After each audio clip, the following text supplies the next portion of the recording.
Hey, it's Mikey. And me. Yep. And we're sitting in the back of a car about to record a commentary for our now 2 years old Mars Needs Moms video. Yes, that's what's happening. Alrighty. 3, 2, 1, play. Mikey, Nurak tells me you punched him. So, I think the idea to do this crossover was my idea. I can't remember. I can't remember whose idea it was. What do you read? Well, I think this original idea started with you saying, hey, you should do a video with Nurak, which is the video that appears in there where I just punch him. Mm-hmm. And then I think from there I thought, how we expand it to like a full crossover. And I guess Mars Meets Nons would just come out like a year prior at that point. Yeah. This movie was such a critical and financial failure. And I hadn't seen it before. I didn't either. I just remembered seeing it for the trailers and then hearing how like it was very bad and nobody saw it. Yeah. Or rather, it was just like a huge bomb. And I'd heard the stuff about them taking Seth Green's voice and replacing it with a kid's voice, but having Seth Green do all the acting, visual acting, and confuses me. That decision still confuses me to this day. This was actually the first review, like, big video that I had actually done using Adobe Premiere. Because prior to this, I'd just been using iMovie. So this is like a different, like, experimental work, trying to just figure out how to, like, going from that style of editing to learning for me to learn how to do it this way. And we actually filmed this like I think it was like Friday morning during our Christmas tie, where we got the call out. We were gonna start an hour late, I think. Mm-hmm. So like, well, we got an hour. You want to just film this quickly because we could probably knock it out in like 30 minutes at most. Yeah. I remember the first time I watched it was for the scripting process, and it was painful, honestly. It's really unpleasant to watch this movie. First I watched it, and my thought is, okay, this was bad. However, didn't infuriate me bad, except for Gribble. Gribble is that bad. Yeah, it's just unpleasant, really. The whole movie's just not a fun experience. It wants you to have fun, but it's not willing to do the work to make you have fun. Even looking at it just now, it still makes me just grimace. I also hate my face in this. I look so bored during this. And I'm pretty sure that one audio thing I did, I think I did that at a different time than other sections of this video, which is why I think that's why that one sounded differently. Because, also, again, I had been using iMovie prior to this, so I was not as good with audio editing in Premiere at the time. Mm-hmm. So I was recording, so just to try and figure it out, I was recording different segments of my voiceovers at different times. Also because I had to also record around my roommates at the time. Finally, then there was like this one time where they all went out, and I was staying home, and I could just record the whole rest of them all at once. This part I remember just because it took me so many different tries just to get it right, just that one line. And then you do this thing.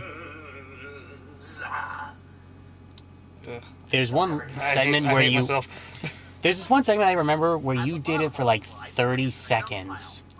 Really? I think I left it might be in the outtakes reel. It might be up there.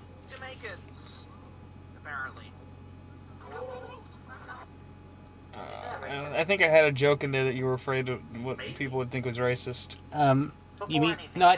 I think that was at a later segment in the video. It was later, yeah. And I actually did keep it in, and I guess we can talk about it then. Yeah. Because okay. I found it work. I think the reason was because in the voiceover that you sent me in the raw stage, like, this actually does sound kind of racist what I'm about to do. So I'm not sure if you want to keep this in. And we'll talk. And I found a workaround that I thought worked for it. And I guess we'll talk about it when we get there. And the only time I do a reference joke in this video, because I think we both, when we came up with it, just saw that, like, that's that Shrek's joke It's right the same there. shot, yeah. So, like... Oh, gosh. And here he is, Gribble. That was pretty much our exact reaction when we met this guy. Yeah. Like, I don't like you already. And he's not in the original book, because I did read the original. Because prior to watching the movie, that book that I am reading at the beginning, I did actually read that before I watched the film, just because I figured as an extra research thing. I wasn't gonna do it, so. The book is actually kind of cute, honestly.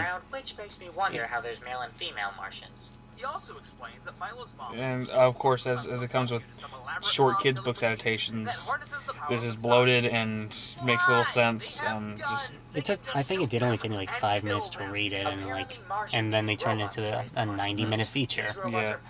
The only time it's really worked is Cloudy with a Chance of Meatballs. I haven't seen that one, so I don't really know. That one they make it work just by being fun. This one's not. It's just so gross to look at. This shot's actually from much, much later in the movie, just so that we could combine those two different, just get all the exposition part out of the way in one large segment. And I remember, it was like, that's the stupidest thing you could have ever said, Gribble-tastic. Yeah, Gribble-tastic. So, using Ninja Turtles custom logic, Yeesh. Gribble dresses Milo up as one of the Martians. And this is like also one point where we like, wow, Gribble is not just an idiot, he's also like a kind of terrible person. An asshole. Douchebag. Wait, you're planning on making him fail to save his mother?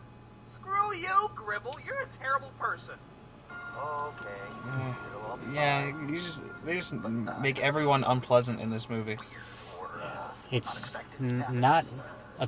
The look of the characters aren't really appealing. Martians look really, really... Creepy. It seems like, yeah, honestly, it's a weird design. It seems like someone was trying to make them sexy, and it's creepy. You can always tell when someone's trying to, like, they make the hips a certain way, and you're like, why are you doing that? That sends signals I don't want. They did it with, what's her name from El Dorado? I haven't seen El Dorado, so... Shell. Her name is Shell. They did it with Shell and El Dorado. They've done it with, like, other characters where it's obvious that the adult animators were kind of into the character designs in a way that the kids wouldn't really get. And I actually remember because I remember we had to say that in there, but then I'm like, okay, we never actually mentioned that we had to actually show that tracking device for that segment, so I had to locate it in the videos, in the movie itself, so I could show that segment earlier in the. Spider Martian girl. Huh. I guess Disney's trying to sneak Marvel into other movies. The Martian takes off the tracking device Milo had on, and for some reason Milo tries to ditch the one Martian who wants to help him. This Martian girl apparently learned all about... Yeah, I can still tell, listening to this, just my voiceover audio, that there are different times when I did do the actual audio editing for those different segments. Just because I can tell, like, okay, this one's louder, this one's softer. It's gonna start sounding more consistent. Okay, this part was actually the last shot we filmed for this video, which is why that shot is different than the rest of them.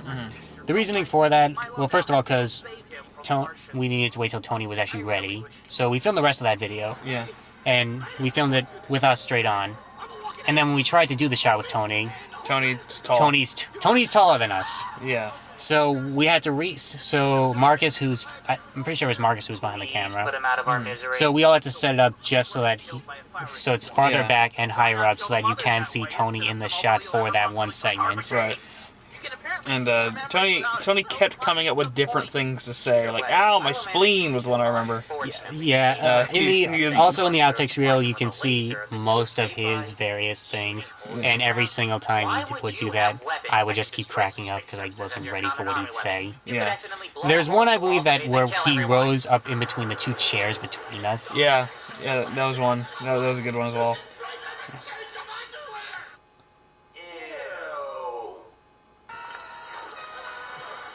Actually, I remember for that shot, it was originally it was cutting to us a little later into it, but when I was trying to re-edit it, I couldn't get it to work as properly as I wanted to, so it cuts to us earlier, so that and you still hear the voice from it. Shut up! You've been treating this like a video game anyway. And now we get Gribble's tragic backstory. And the tragic backstory I still think is an alright segment. It's the best part of the movie, but it requires you to actually care about the character that's been shown to be unlikable the entire movie. Yeah. So, It was... and it's kind of cold when they kill them off.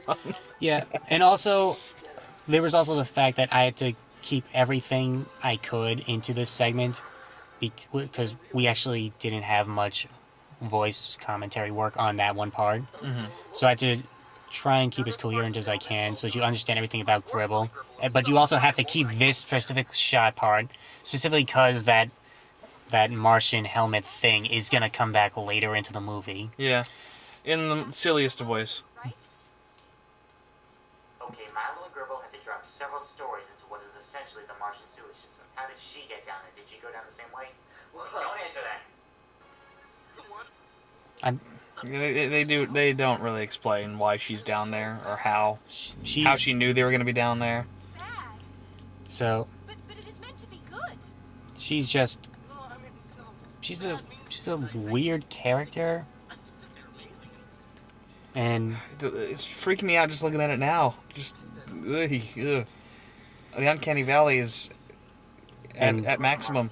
and I remember this part. You were just getting mad because you were like, they're gonna.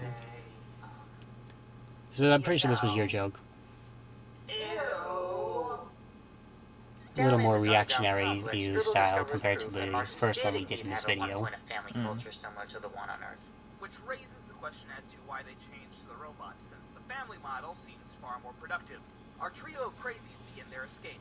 In the process, Okay, and now this isn't the one that you're talking about, but this is another one of your The Jamaican things. yeah. Thank you for saving me, Mom. This is one of your Jamaican jokes, but not the one that you actually, when you were sending me the audio for, I thought, I'm not sure if I actually wanted to do this one now. Yeah, well, it's not really a racist. It's more like a cultural joke than anything else. It's just they made them look Jamaican. It's weird. They're like Jamaican hippies. They're going all Yeah. Bohemia. But everyone. that wasn't the one. There's one other one that you sent me, that which is the one that you were more concerned. Why are you leaving him to do this on his own? Why are you cracking jokes when his mother is literally seconds away from death? Why are you leaving him when you have a jetpack? Oh god, I hate my acting in this. It's just the thought of looking at us 2 years, God, almost 2 years ago, Yeah. and it's the thought of, Okay, I'll explain well, everything, but later. this is what we thought worked at the time. Yeah. Twist the lever to seal the neck, like this. What do you mean? Oh, we need air. We can't breathe the air outside. Well, that makes sense. Except you're not covering the rest of your bodies. You know, all of I this actually, should be covered when you're in space, right? during the writing process, I also did just look up all this stuff, like, okay, what would happen normally to a human on Earth? I think we were both From thinking Rabbit about going to this when Mars. we saw them with like no crap around their Yeah. hands or anything. I think we both pointed out. the Okay, fact this that- is the site. No, let's just watch Cool Runnings and party. That's why the apologies to Jamaican joke they were. That's a reference to Nostalgia Critics' Pokemon the First Movie video, Oh, yeah, which, oh my god, that video is almost, I think, 6-7 years old at this point. that's an old video. And because I remember thinking, I remember that joke in it, and I'm thinking, okay, I can actually put that in as a somewhat reference to that joke, but it would work on its own as if we were actually making an apology to it, Yeah. so that even if no one understands that it's supposed to be, that it was technically a reference to Nostalgia Critic, I didn't. but it technically still works on its own, just as an actual apology, Yeah. as if like, yeah, we're sorry that we made that joke. Not meant to be raised by machines. But they did design the characters that way, so it's their fault. Families. I don't know if I mentioned this in the video, but this movie's almost By the way, like Milo's mom doesn't could have be a an family, argument so all for she's hearing is, anti-gay people. It's like, no, everyone needs a mom and a dad, and anything else is unholy. I don't think you brought that up, but I think if I recall correctly, there's like a long review of this on somethingawful.com, Really? and I think they do actually go into that detail at one point. I just thought about that Of just now. of the thought that that according to this movie, it needs to be a mother and a father, and no other. Anything relation- else is wrong. And that wasn't their intention, obviously, oh my God, but honey, there's a spaceship outside. Happy endings all That around. The I end. officially hate myself for trying to do that voice. Like, wow, that was terrible.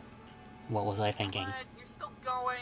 What Oh yeah, the movie kept going. I forgot. Well, there's that thing with his dad. Yeah, this is something that I guess we both forgot by the end of the movie. Like, oh yeah, there was a very brief reference at the beginning that his father's gonna be away on a weekend trip or something, and then he just comes back at the end. Which is not really something you have to explain at the end of the movie. There's no reason to do that. We can just accept that Dad's away without him coming back at some point. And the film has a boring protagonist and unlikable sidekick, and a world that doesn't make any sense. yeah, he sent me actually a pretty long rant for the end segment of like everything he hated about this movie. I probably did. This movie still just kind of upsets me. Ugh. And It's gross. It's a gross movie. This movie's gross. and At least the Scrooge movie isn't that bad. I haven't seen the Scrooge movie. I actually don't think I've ever seen. I think this is the only Zemeckis motion capture film. I don't know. I know he didn't direct this one, but it's his studio. It's the movie that destroyed his studio. The story is definitely trying, And some of the scenes probably. yeah, I do still think that scene probably would have looked pretty cool if I'd actually seen it in 3D in theaters instead of on a DVD I bought for about $10. Yeah. Instead of a feature-length film, it would have worked better. And now here's the return of New Track. Something else to get my mind off it. Hey, I wonder what Arthur's doing. Is the music gone? And the Hey, I Wonder What Arthur's Doing is a reference to what was the next video I released from the shoe, which was my Godzilla crossover with him. Yeah. Which we actually filmed that like a week earlier, just like in a 20 minutes time span, just while we were waiting on a lunch break in the middle of shooting. And I actually don't hate my title card art for this one. I really liked your title This one card for turned out this. okay. Well, usually I hate my old art, but every once in a while something lasts without me getting upset about it. So. Alrighty, and the bumper was made by Patrick the Hazardu for me, which I like. Thanks, Patrick. And this last part, You have got to stop saying that. You sound ridiculous. which it was just something that I put as an end tag, because I had basically finished the video, but I think I still needed to wait for you to send me the new track animations. And while I was waiting for it, I kept going back and looking over, is there other things that I could do to make this in my, what I thought would have made it slightly better. So I had already finished the video, and then I came up with this last quick joke to just toss it in the "you sound ridiculous" joke on there. Yeah. So I forgot they had that. Yeah. So that's Mars Needs Moms, our now 2-year-old video. Yeah. Wow, time flies. Yeah. That happened, and then other things happened after that until this point. Yep. After that point happened. Good night. Yeah.